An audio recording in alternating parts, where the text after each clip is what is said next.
اگر ان کے اوپر ثابت ہوتی ہیں چیزیں وغیرہ تو ان کو اس میں سزا دینے کے جو ارادے ہیں وہ بھی حکومت کے موجود ہیں۔ تو بہرحال اب 24 تاریخ کو اس کی سماعت ہوگی، اس حوالے سے مزید جو ڈیٹیلز ہوتی ہیں اس سماعت میں وہ بھی آپ کے ساتھ میں شیئر کروں گا۔ دوسرے نمبر پر جو اہم ڈیولپمنٹ ہوئی ہے وہ سپریم کورٹ آف پاکستان سے ہوئی ہے، اور وہ ڈیولپمنٹ یہ ہے کہ فوجی عدالتوں میں سویلینز کے ٹرائل کے خلاف جو درخواستیں تھیں اس کا تحریری حکم نامہ جاری کر دیا گیا ہے، اور اس تحریری حکم نامے میں تقریباً 6 یقین دہانیاں اٹارنی جنرل کی جانب سے کروائی گئیں، جس پر عدالت نے اس تحریری حکم نامے میں یہ کہا کہ اٹارنی جنرل نے بلکہ یہ لکھا تحریر کر دیا کہ یہ یقین دہانیاں اٹارنی جنرل نے کروائی ہیں، یعنی کہ ان یقین دہانیوں سے ہٹ کر کوئی جو قدم ہے وہ نہیں اٹھایا جائے گا، اور ساتھ ہی ساتھ 10 روز کی مہلت اٹارنی جنرل کو دی کہ آپ حکومت کے پاس جائیں اور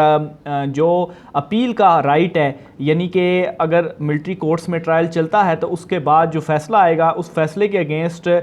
بجائے اس کے کہ ملٹری میں ہی آپ عدالتوں میں ہی جہاں وہاں پر جو سسٹم ہے آپ اپیل میں جائیں اور آرمی چیف سے آپ اپیل کریں، ہونا اس طرح سے چاہیے بنیادی انسانی حقوق کو مد نظر رکھتے ہوئے کہ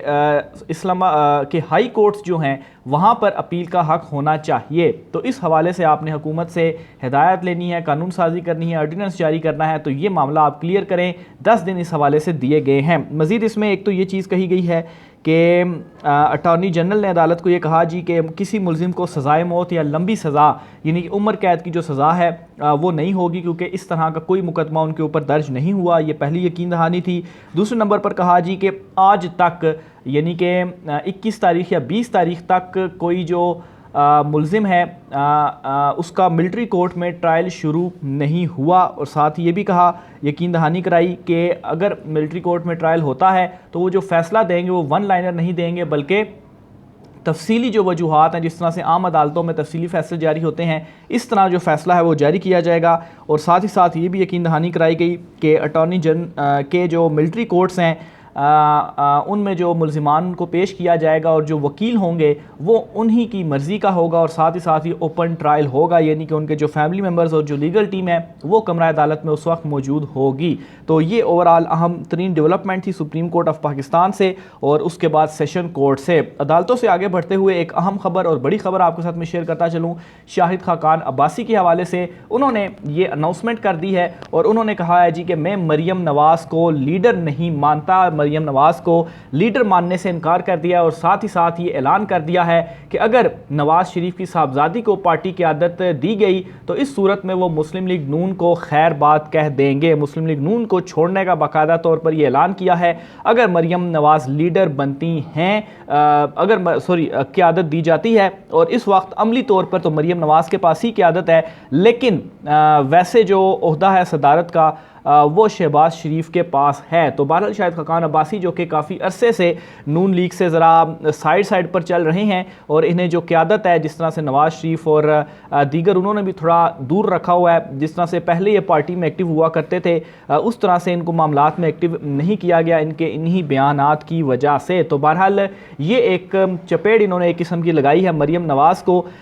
سب سے پہلے تو چودھری نثار اسی وجہ سے پارٹی کو چھوڑ کر گئے تھے، اور اب شاہد خاقان عباسی نے بھی قرار دے دیا کہ مریم نواز لیڈر نہیں ہے، ان کی اپنی پارٹی سے ہی یہ جو آواز ہے وہ اٹھنا شروع ہو چکی ہے۔ تفصیلات کے مطابق شاہد خاقان عباسی کا مریم نواز کو لیڈر ماننے سے انکار۔ شاہد خاقان عباسی نے یہ کہا کہ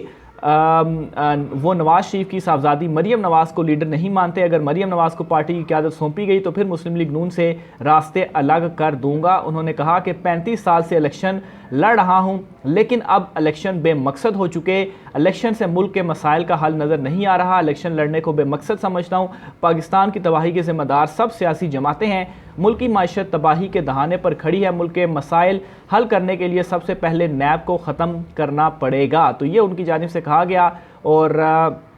وہ یہ بھی کہتے ہیں کہ بے مقصد الیکشن نہیں لڑوں گا، یعنی کہ اس وقت ان کو معلوم ہے کہ جو حکومت کے پلانز ہیں، اور اگر اس صورتحال میں پی ٹی آئی کو مائنس کرنے کے بعد یا پی ٹی آئی کو دور کرنے کے بعد الیکشن سے اور پھر الیکشن لڑتے ہیں تو اس صورت میں جو الیکشنز ہوں گے وہ بے مقصد ہوں گے، اور ان کو یہ معلوم ہے کہ انہوں نے الیکشن جیتنا بھی نہیں ہے، تو اس وجہ سے یہ بھی کہتے ہیں جی کہ میں الیکشن نہیں لڑوں گا کیونکہ یہ جو الیکشنز ہیں وہ بے مقصد ہیں۔ آگے چلتے ہوئے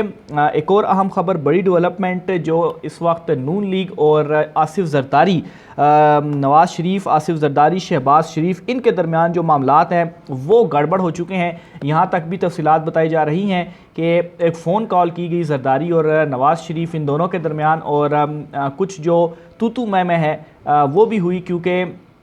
اصل جو ایک نگران وزیراعظم کا معاملہ ہے اس معاملے کے اوپر بھی اتفاق نہیں ہو پا رہا، پھر اس کے ساتھ ہی جو دیگر کچھ معاملات ہیں الیکشنز کے حوالے سے اس معاملے پر بھی اتفاق نہیں ہو پا رہا، اور سب سے اہم معاملہ کہ جو نون لیگ اس وقت یہ چاہتی ہے کہ پاکستان تحریک انصاف کو بین کر دیا جائے اور عمران خان کو نااہل کر دیا جائے اور انہیں الیکشن ہی نہ لڑنے دیا جائے، یعنی کہ میدان میں ان کے مخالف میں کوئی بھی الیکشن نہ لڑے، وہ اکیلے ہی الیکشن لڑیں اور پھر اس کے بعد وہ کہیں کہ انقلاب آ گیا اور الیکشن ہم جیت چکے ہیں۔ اس معاملے کے اوپر آصف زرداری بالکل ان سے انکاری ہو رہے ہیں، کھل کر پیپلز پارٹی نے اس موقف کا اعلان کر دیا ہے کہ اس طرح سے نہیں ہوگا، اور اس کی جو وجہ ہے وہ یہ ہے کہ یہ نہیں کہ پیپلز پارٹی بہت کوئی جمہوری جماعت ہے اور وہ کوئی پی ٹی آئی کو الیکشن لڑنا دینا چاہتی ہے۔ اصل مسئلہ یہ ہے کہ ان کو یہ معلوم ہے کہ اگر پاکستان تحریک انصاف الیکشن نہیں لڑتی تو اس صورت میں مسلم لیگ نون جو ہے وہ ان کا راستہ روکے گی، اور جو ان کی خواہش ہے پنجاب میں واپسی کی اور اقتدار حاصل کرنے کی، خاص طور پر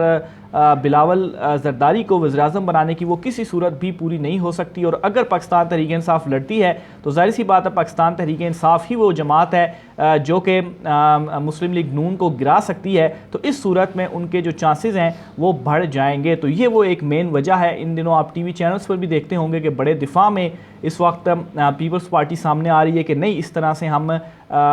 ساتھ نہیں دیں گے یا اس طرح سے نہیں ہونا چاہیے، اور یہ اس بات کا بھی ایک ثبوت ہے کہ اس طرح کی جو پلاننگ ہے وہ ہو چکی ہے، عمران خان کو نااہل کرنے کی اور پاکستان تحریک انصاف کو الیکشن سے باہر کرنے کی جو پلاننگ ہے وہ ہو چکی ہے، لیکن اور اس کے لیے بڑا زور بھی لگایا جا رہا ہے، لیکن ابھی تک اس میں جو کامیابی ہے وہ نہیں ملی، اور جو پاکستان تحریک انصاف کے ساتھ اب تک کیا جا چکا ہے اس سے مزید جو مقبولیت ہے وہ پاکستان تحریک انصاف کی بڑھی ہے۔ اور پھر دوسرا معاملہ جو نگران وزیراعظم کا ہے، اس معاملے کے اوپر بھی طاقتور حلقوں سے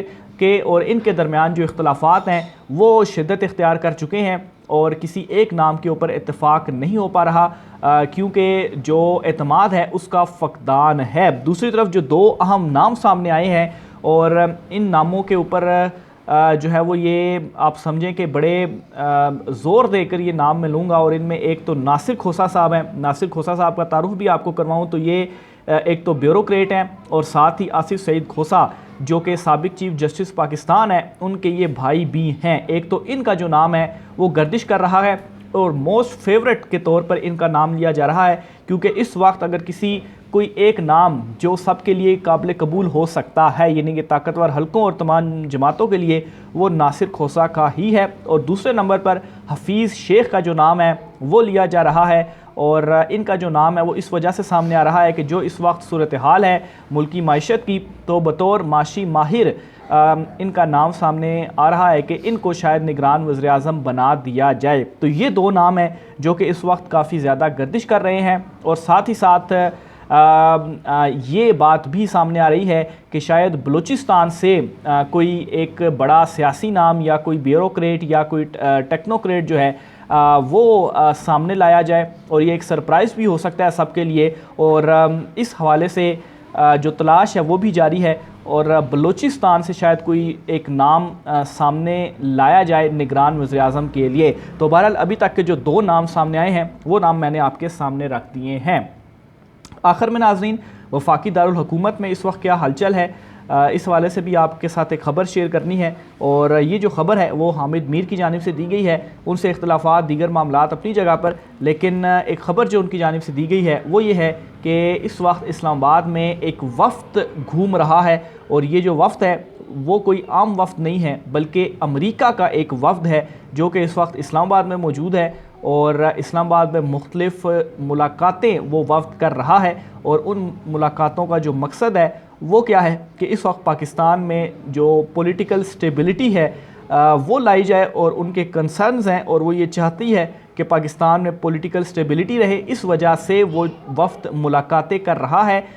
اسلام آباد کے اندر وہ موجود ہے۔ تو پولیٹیکل سٹیبلٹی کس طریقے سے آئے گی، ایک ہی حل ہے، عمران خان صاحب بتا چکے ہیں، یہ جو تمام اقدامات پاکستان تحریک انصاف کے خلاف کیے جا رہے ہیں، ظاہر سی بات ہے اس کو روکنا ہوگا، اور الیکشنز کی جانب بڑھنا پڑے گا.